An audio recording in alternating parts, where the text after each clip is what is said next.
Now I can't remember what I had a list as long as my arm. You see, this is why you have to write lists. Okay. Oh.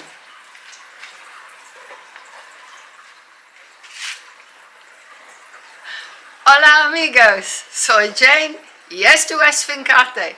Bienvenidos and welcome back.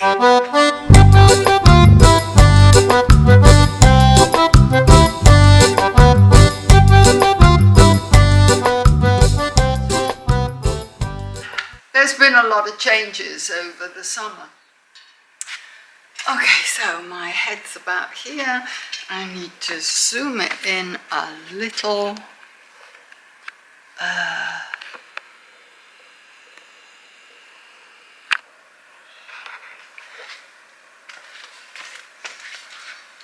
There we go.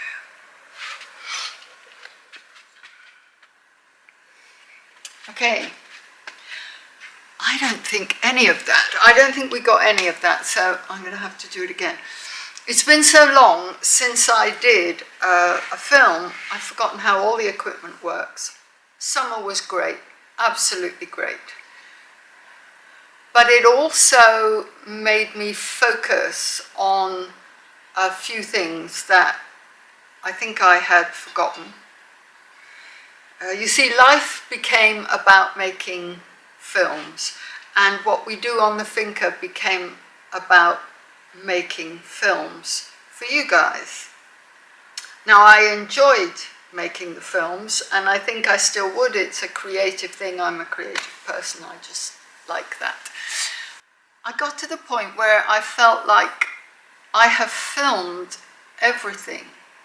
And I know that planting veg last year is slightly different from planting veg this year, but it's still planting veg. And I started to run out of things to show you because I have pretty much covered everything. A decision has been made for various reasons. I'm not going to be doing so many films. I will still do the occasional film and keep you updated as things change here, but realistically, I don't have enough viewers to make this worthwhile. Come on, Clyde. Come on. Come on, baby. If you're coming up, come up, because I need to talk to the people. So I'm not going to give up, but I won't be putting a film up every week. Should I have a whinge about YouTube? No, I'm a big fan of YouTube. I love YouTube. I really do. But I don't really understand it. And I'm convinced that more than half of the subscribers on my channel are not real people. They're just not. And they don't watch my films. And, you know, I struggled very, very hard to get to 500. And you have to be at 1,000 in order to make some money, which I haven't got. Certainly now that I feel that I've come to the end of showing you what happens here on the Finca and how we live our lives. Do not knock my orange juice over. No, you don't like orange juice. No, stop it. What has been happening here on the Finca over the summer? We had the grandchildren to stay, and then we took a short break with our eldest grandchild to Portugal. We went to Lisbon for a long weekend, and it was fabulous, and it was such a gift to us to see our eldest granddaughter experience things that she had never seen before. It was wonderful. Anyway, she then went home and my son and his girlfriend came. Discussions with them helped us focus on the point we are at now. You see, when we first came here, I was 55, and believe it or not, now that I'm 66, I actually do not have as much energy as I had then. It's a little bit like the get up and go has gone. It's a subtle change because we still love it here. We're still really keen to achieve a lot of the things that we set out to, but time has modified some of those things. The goal initially was I wanted to try for self-sufficiency. I wanted to grow all our own vegetables, or nearly all our own vegetables. Did I achieve that? Well, 1 year I grew pretty much enough veg to last us almost a full year. It has never happened again, and I have realized that it's impractical. It really is impractical. It's not going to work for us. One, it's too much work. Two, we've been in a drought, increasingly drier and drier every year for at least the last 6 years. And to the point now where I had to give up my summer garden, which meant that I didn't grow any peppers, I didn't grow any tomatoes. Building work. It used to be fun. Now it's hard work. A couple of big things happened over the summer. I cut my hair. Well, I didn't cut it, I went to the hairdressers. And I officially became a pensioner. Now, I can tell you that was a cause for celebration. I am absolutely delighted to be in receipt of my state pension, albeit 6 years later than I expected to get it. It was fun applying. No, they don't just automatically give it to you when your birthday comes around. You have to actually apply. And in the UK, I believe this is quite straightforward. You can do it by a telephone call or online. But when you're overseas, you have a form to fill in, and originals of all your certificates, birth, marriage, divorce, whatever, has to be sent. And the form was extremely badly put together. They wanted, in spite of the fact that I gave them my national insurance number and they have access to my entire work history, they wanted to know employers' names and addresses from when I left school.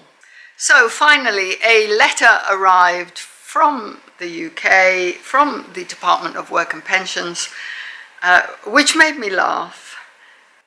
It began, "Dear Jane, we have decided to award you a pension."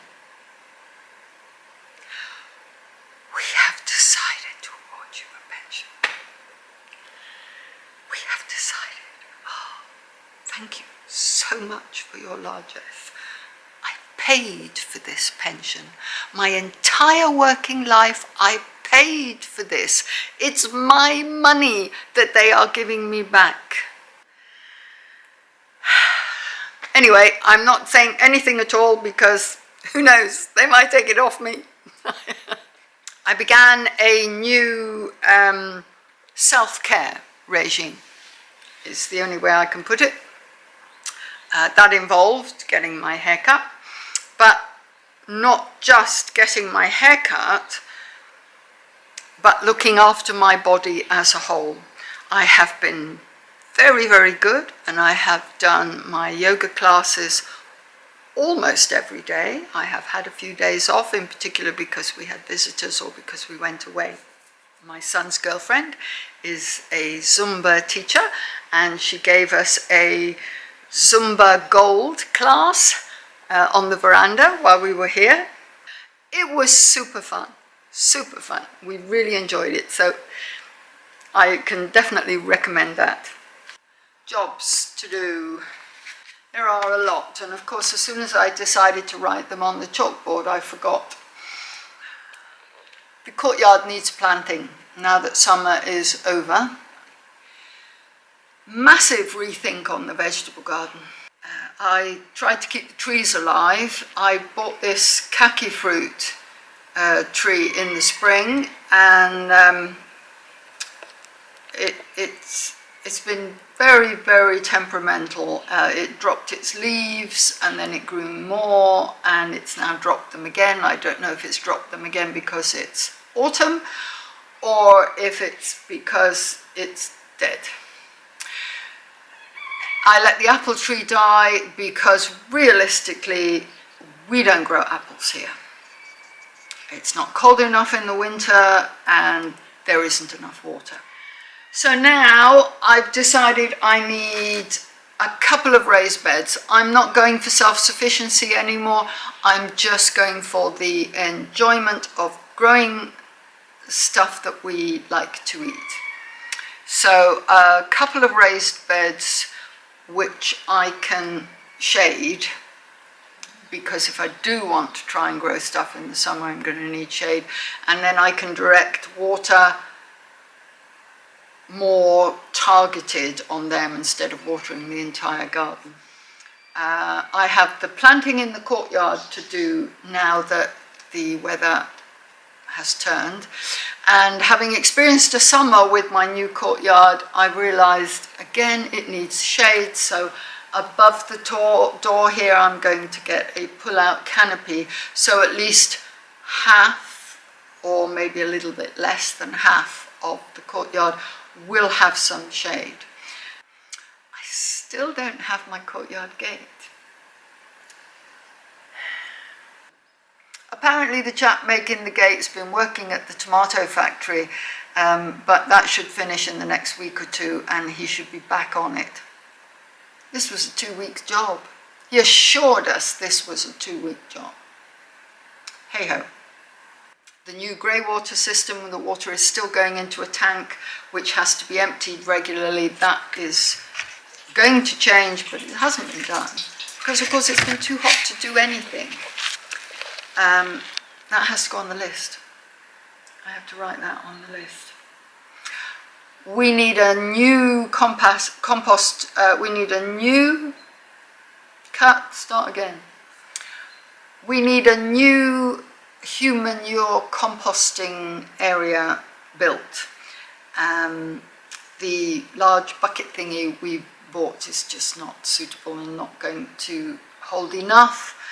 The olives are looking good, and it's rumoured that the price is going to be really good this year, over €1 a kilo, which is almost unheard of around here.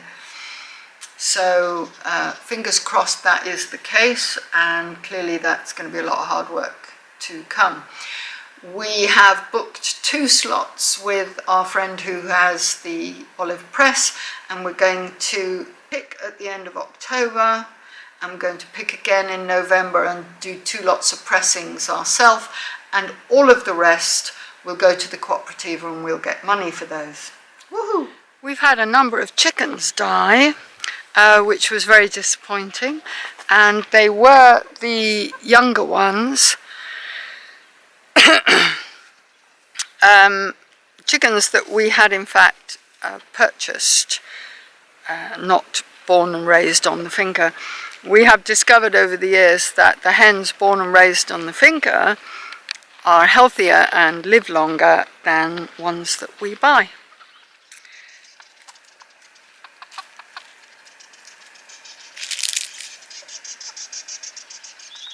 Please check back. It might only be a film once a month, but I will try to make it of things that are more interesting and bring you up to date with what's going on. I really appreciate you being here. Hope you're not too bored. Take care. See you next time. Bye.